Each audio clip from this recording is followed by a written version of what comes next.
Bismillahirrahmanirrahim. Assalamualaikum warahmatullahi wabarakatuh. Semangat pagi. Bagaimana kabarnya teman-teman pembelajar hukum? Terima kasih ya yang sudah melihat konten-konten belajar hukum Bu Ratna.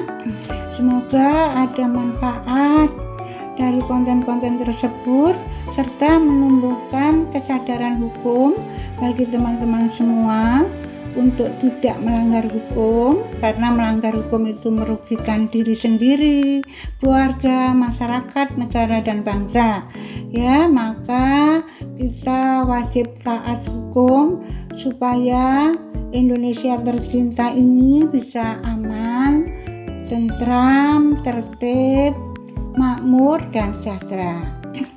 Baiklah, hari ini tema kita adalah kekerasan pada anak, ya, yang merupakan bagian dari hukum perlindungan anak.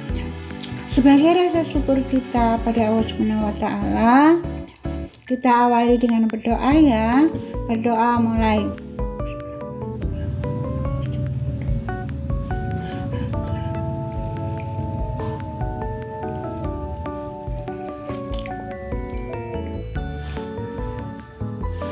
Berdoa selesai.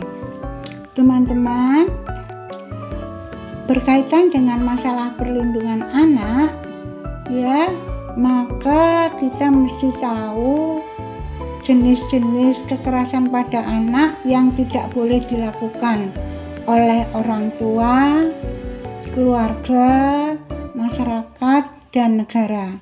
Kenapa? Karena kekerasan pada anak ini bisa mengakibatkan anak menjadi tidak tumbuh dan tidak berkembang secara maksimal. Padahal yang kita ketahui bahwa anak adalah generasi penerus orang tua, keluarga, masyarakat, nusa, bangsa, dan negara Indonesia tercinta ini. Nah, kalau anak-anaknya sebagai generasi penerus itu dikenakan kekerasan, maka dia tidak akan bisa tumbuh dan berkembang secara maksimal, sehingga dia tidak bisa menjadi manusia unggul. Karena akibat dari kekerasan ini sangat fatal, baik secara fisik, ya, pertumbuhan badan dari si anak, dan perkembangan dari kejiwaan anak. Kalau sudah kena kekerasan pada anak ini, maka akan tidak tumbuh dan tidak berkembang, sehingga tidak bisa menjadi manusia unggul yang akan meneruskan cita-cita negara tercinta ini. Baiklah, apa saja sih bentuk-bentuk atau jenis-jenis kekerasan pada anak?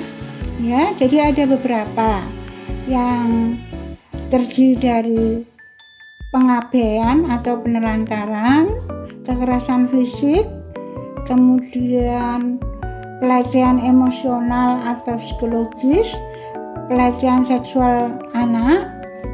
Kemudian kita nanti akan bahas juga tentang akibat kekerasan pada anak, ya. Jadi yang pertama kita akan bahas tentang penelantaran pada anak yang merupakan jenis-jenis kekerasan pada anak.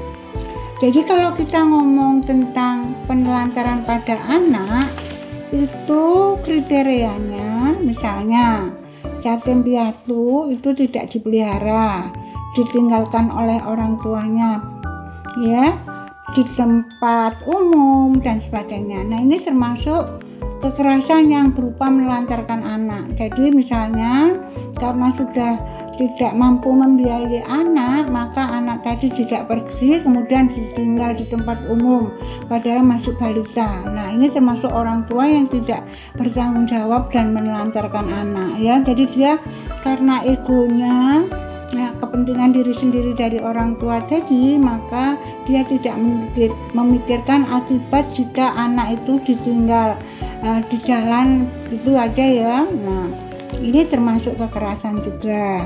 Kemudian bisa juga kekerasan pada anak itu berupa tidak pernah atau tidak cukup memberi ASI dan makanan yang cukup. Jadi sudah mempunyai anak tapi perilaku ibunya tidak dewasa, tidak mau menyusui, tidak mau memberi ASI dan makanan bergizi. Mungkin ibu ini hamil karena kecelakaan ketika pacaran misalnya ya.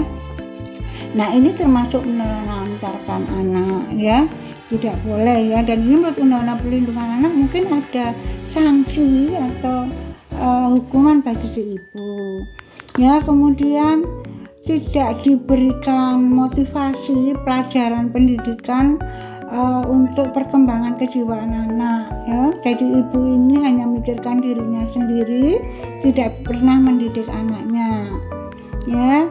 Kemudian sering menitipkan anaknya atau meninggalkan anaknya sendirian di rumah padahal masih kecil. Kemudian kalau sakit tidak dibawa ke rumah sakit atau ke puskesmas dan sebagainya. Bagaimana teman-teman? Ya, jangan dilakukan ya, menelantarkan anak ya.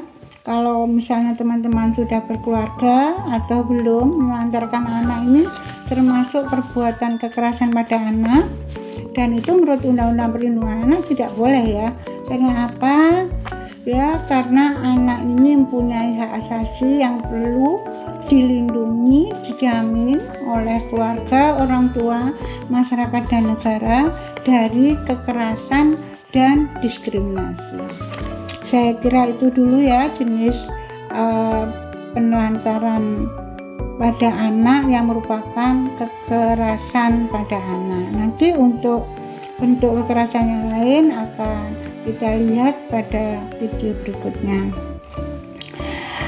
Kurang lebihnya ibu mohon maaf jika ada salah kata. Semoga ada manfaat ya, dan jangan lupa like, subscribe, dan komen. Terima kasih.